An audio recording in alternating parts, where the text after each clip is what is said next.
Solen stod högt på den bleka himlen. Marken var hård, täckt av damm och stenar så långt ögat kunde nå. En ung man, trött och törstig, gick långsamt genom det tysta landskapet. Han bar en sliten väska och kände sig ensam. Hans skor samlade grus för varje steg. Efter några timmar såg han något ovanligt. En gammal kvinna stod böjd över jorden. Hon höll en liten pinne och grävde ett litet hål i marken. Hennes händer var bruna av solen och arbetet. Sakta lade hon ett frö i hålet, täckte det med jord och hällde lite vatten. Hennes rörelser var lugna, nästan som en dans. Han stannade på avstånd och tittade. Kvinnan märkte honom och log svagt. "Behöver du vila?" frågade hon utan att sluta arbeta. Han nickade tyst och satte sig på en sten. Under en stund sa ingen något. Fåglarna sjöng inte här. Vinden var varm och tom. Efter några minuter lyfte kvinnan blicken mot honom. "Varför är du här?" frågade hon stilla. Han ryckte på axlarna. "Jag reser bara, men det är svårt att hitta mening med vägen ibland." Kvinnan tog upp ännu ett frö. "Jag planterar. Det är mitt arbete varje dag. Luften blir het och jorden är hård, men jag slutar inte." Han tittade på hennes händer. De var gamla men starka, fyllda av jord under naglarna. Han kände sig förvånad över hennes energi. "Växer något alls här?" frågade han försiktigt. Kvinnan log igen, lite tröttare. "Det tar tid. Ibland tror jag nästan inte på det själv, men varje frö får en chans." Nästa dag passerade han samma plats. Kvinnan var där igen, böjd över marken, ensam. Flera gånger på en vecka gick han tillbaka. Hon pratade lite, men hennes händer arbetade hela tiden. Andra gånger satt han bara bredvid henne, såg på hur hon tryckte små frön i torr jord, gav dem några droppar vatten och täckte dem försiktigt. Varje dag var samma stilla rytm. De få ord de utbytte var enkla, men det bleka landskapet kändes mindre tomt. Hon berättade inget om sitt förflutna och frågade aldrig hans framtid. Hon planterade bara.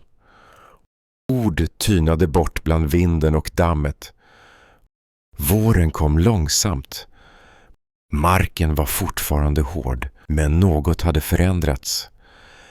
Mellan stenarna syntes små gröna blad. Resenären såg först inte mycket, bara några tunna skott som trängde upp ur dammet. Men varje dag han gick förbi märkte han mer. Små plantor blev till rader av blad. Maria satt fortfarande böjd över jorden, men nu med ett leende. En morgon stannade resenären och pekade. "De första bladen syns nu", sa han försiktigt. Maria knackade på marken bredvid. "Ja, ibland tror jag nästan att de svarar på min röst", viskade hon. De satt tyst ihop en stund. Fåglar syntes i luften för första gången på länge. En liten gul fågel satte sig nära växterna. Den sjöng några snabba toner och flög sedan iväg. Resenären såg en granne komma gående. Mannen bar tunga hinkar med vatten. Han stannade tveksamt vid sidan om Maria. "Får jag hjälpa?" frågade han tyst. Maria såg upp, blinkade mot honom och flyttade lite på sig. "Naturligtvis", svarade hon. Tillsammans började de vattna de små plantorna. Snart kom en kvinna från byn med några gamla frön i fickan. "Mina barn säger att inget kan växa här", sa hon och skrattade svagt. "Men jag vill försöka." Hon böjde sig ner och tryckte några frön i jorden bredvid Maria. De tre arbetade tillsammans, ibland under tystnad, ibland med korta kommentarer om vinden och marken. Med tiden växte det fler skott. Gröna löv bildade ett band mellan stenarna. Flera insekter började krypa runt mellan blad och rötter.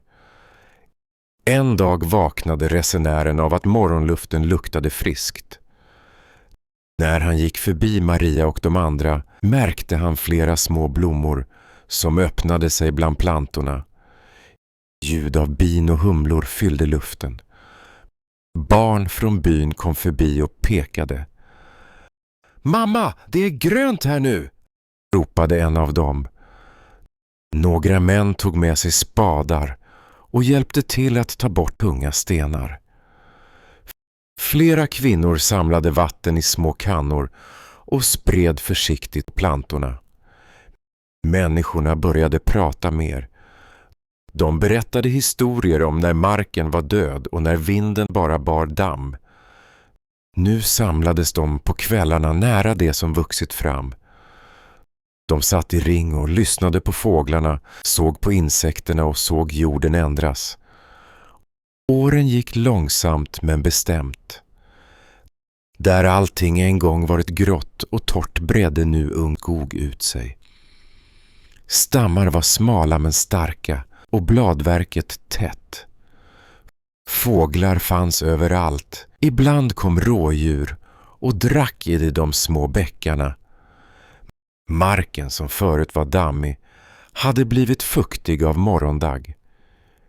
Där jorden tidigare bara gav ifrån sig dammoln när någon gick, stack nu färgglada blommor fram mellan rötterna.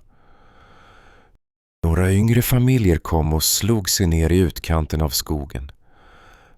De reste enkla hus med dörrar vända mot träden. Barn sprang mellan stammarna. Männen grävde diken för att samla regnvatten, för nu rann små bäckar genom dalen. Marken började ge skörd.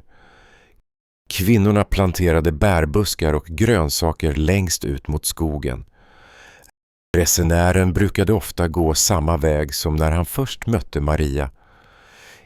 Ibland såg han henne sitta på samma sten som förr, men nu med ryggen lite mer böjd. Hennes händer var nötta, men de höll fortfarande om unga plantor med varsamhet. Folk stannade ibland förbi henne. De tackade henne, gav henne små gåvor från sina odlingar eller berättade vad som grodde bäst just den veckan. En dag satte resenären sig bredvid Maria. Hon log svagt och tittade ut över träden. "Det känns som en annan värld", sa han tyst. Maria svarade inte på en gång. Hon la händerna mot marken och slöt ögonen. "När jag planterade de första fröna hade jag ingen bild av hur allt skulle bli", sa hon långsamt och mjukt. "Men jag trodde att varje litet träd kunde ge hopp även till någon jag aldrig träffar." En pojke kom springande med en handfull nötter. "De första hasselträden har redan börjat ge frukt", ropade han. Maria låg snett mot resenären. "Jag ville aldrig något annat än att försöka vårda livet här", viskade hon. "Kärlek till träd är en sorts kärlek som inte ber om något tillbaka. Tillsammans ger de framtid." På andra sidan skogen syntes människor arbeta, röja mark och le. 2 kvinnor hämtade vatten från en ny källa som runnit fram under sommaren. Resenären kände doften av fuktig jord. Maria satt tyst med ansiktet mot vinden och blicken bland löven. Maria blev kvar på sin plats bland träden tills hennes kropp en dag blev stilla och lugn. Hon somnade in medan morgonljuset sipprade genom grenarna med händerna vilande i det mjuka gräset. Ingen stor sorg fyllde dalen utan snarare en stilla tacksamhet. Fåglarna sjöng lika högt, barnens röster var fulla av glädje.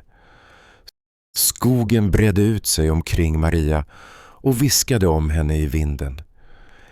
Resenären kom ofta dit, satte sig där stenen stack upp ur marken.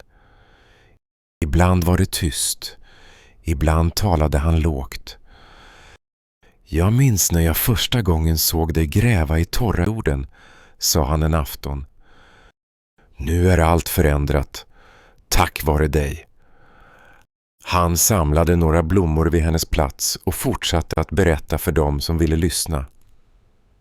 Hans berättelser blev längre och myllrade av minnen. Varje gång påminde han om Marias tålamod och om hur hopp kan gro även där jorden verkar död. Barnen frågade ofta om den gamla kvinnan. De vuxna samlade sig under träden och talade om åren då ingen trott att något kunde växa. De berättade om en hand, en spade och en säck full av frön. Det var Maria, sa de, som visade oss att ge tid åt den plats vi lever på. De yngre grävde nya gropar och satte plantor, precis som hon gjort. Marias gärning blev en vana och sedan en tradition. Skogen växte vidare med fler träd och tätare gläntor. Marken blev rik och det fanns alltid något som blommade eller bar frukt. Insekter surrade bland buskarna och mjuka steg hördes om kvällarna. Med tiden började människor vandra långväga för att se platsen. Vissa ville bo kvar, andra ville bara vila i skuggan och höra historien om Maria. Alla lämnade något litet efter sig, ett minne, en kvist, en sång. Ingen kallade platsen öken längre. Den blev känd som den skog där drömmar kunde slå rot. Resenären blev gammal, men orden om Maria blev aldrig gamla. Han lärde barnbarn och barnbarnsbarn att lyssna på vinden, se det lilla som växer och våga försöka där allt ser hopplöst ut. När han själv försvann fortsatte berättelsen ändå. Byborna sa: låt oss alltid minnas henne som såg liv där andra såg sten. Låt oss plantera vidare för henne och för oss själva. Så i många år efteråt stod skogen kvar, tät och självklar, fylld av doft, skuggor och förhoppningar som en gång lades i den torra marken av en envis hand. Och platsen blev ett tyst vittnesmål om att tålamodets frö kan förändra världen.